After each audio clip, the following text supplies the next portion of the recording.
Let me ask you something. Think about the last time you made a financial decision.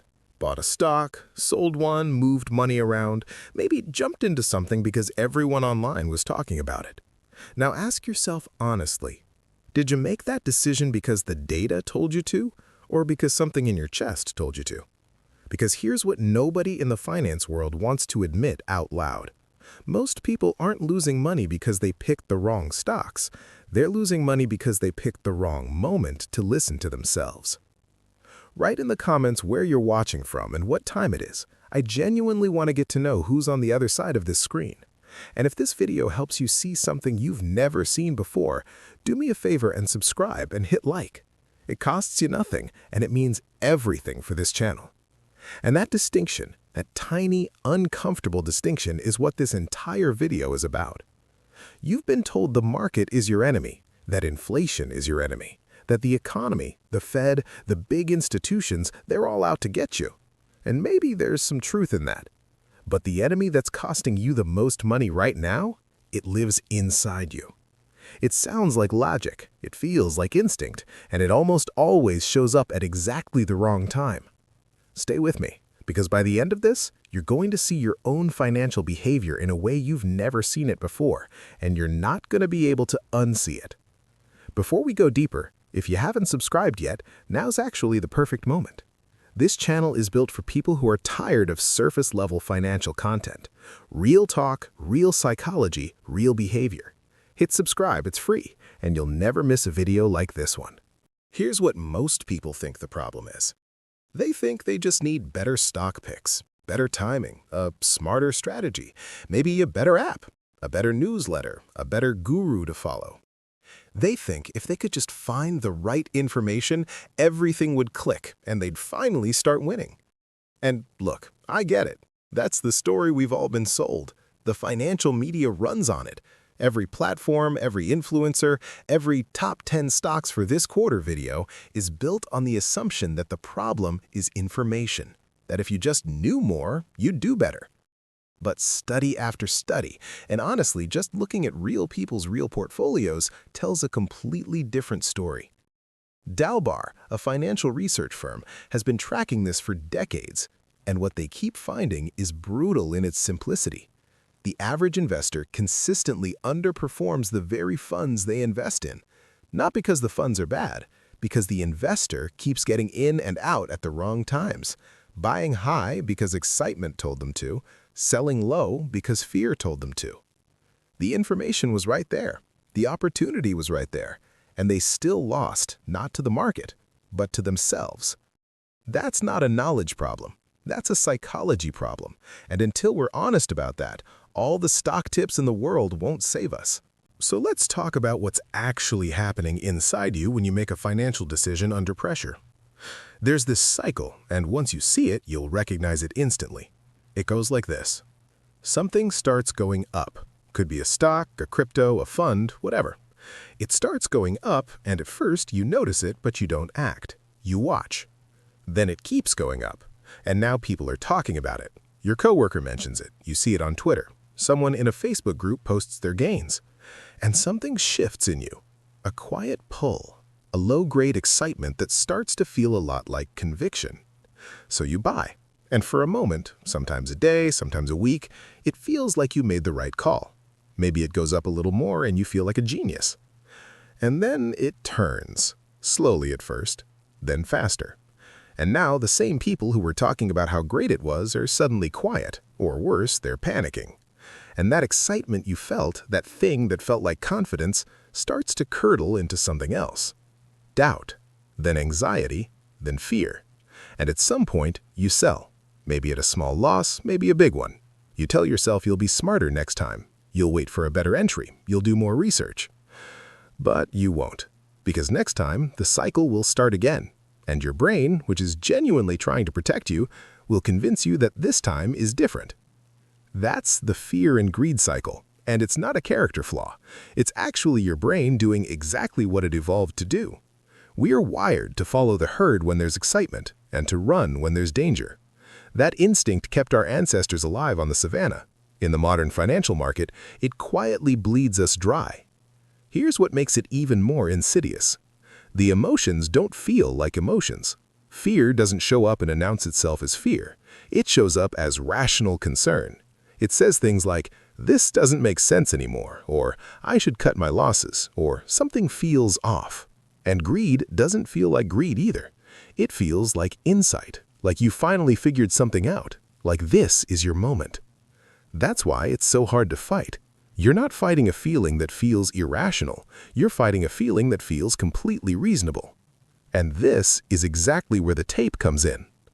The tape, and I'm using that word the way old school traders used it, meaning the actual price action, the actual data, the actual record of what the market is doing, the tape doesn't have emotions.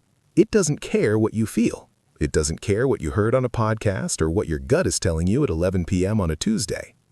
The tape just tells you what's happening. And here's the thing about that.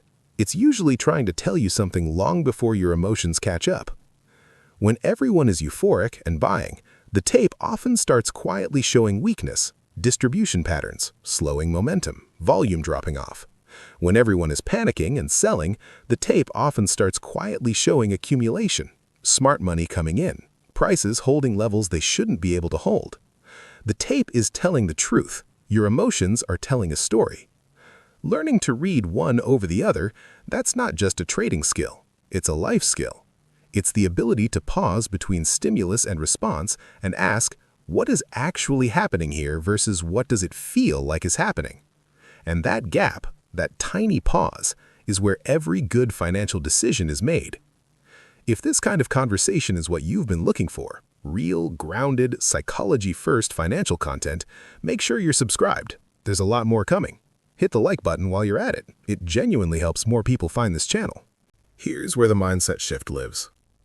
Most people approach investing like it's a test of their intelligence. Pick the right thing, win. Pick the wrong thing, lose. And when they lose, they feel stupid. So they try harder, research more, watch more videos, and the more emotionally invested they become in being right, the worse their decisions get. Because investing isn't a test of your intelligence. It's a test of your self-awareness. The best investors in the world, the ones who quietly compound wealth over decades, they're not necessarily smarter than you. They're more honest with themselves. They've built systems around the fact that their emotions will lie to them, not might lie, will lie. And they've stopped trying to fix that and started working around it instead. That's a completely different relationship with money. It's not, how do I feel about this trade? It's, what does the data say, and does my feeling about it match the data or contradict it? And when those two things are in conflict, when the tape says one thing and your gut says another, that's not a tiebreaker situation. That's a warning sign. That's your cue to slow down, not speed up. This is where money stops being just about money. Because the same skill that stops you from panic selling during a market dip is the same skill that stops you from making a fear-based career decision, or a greed-based lifestyle inflation decision, or any of the 100 other financial choices we make that we dress up as logic but are really just emotion in a suit. The market is a mirror. The way you behave in it tells you everything about how you handle pressure, uncertainty, and delayed gratification in the rest of your life too. So what does this actually look like in practice? Because I don't want this to just be a philosophy lesson. I want you to leave here with something you can actually use. The first thing, and this sounds almost too simple, is to create distance between the feeling and the action. When you feel the urge to make a move, whether it's buying or selling, give it 24 hours. Not to talk yourself into it harder, just to see if the feeling survives the night. A lot of emotional trades evaporate in that window. If the feeling is still there in the morning and the data still supports it, then move. But that pause alone will save you from a significant percentage of your worst decisions. The second thing is to ask yourself a single question before any trade. Am I reacting to what the market is doing, or am I responding to what I plan to do? Reacting is emotional. Responding is strategic. One is driven by the moment, the other is driven by a framework you built when you were calm and thinking clearly. Whenever possible, you want to be responding, not reacting.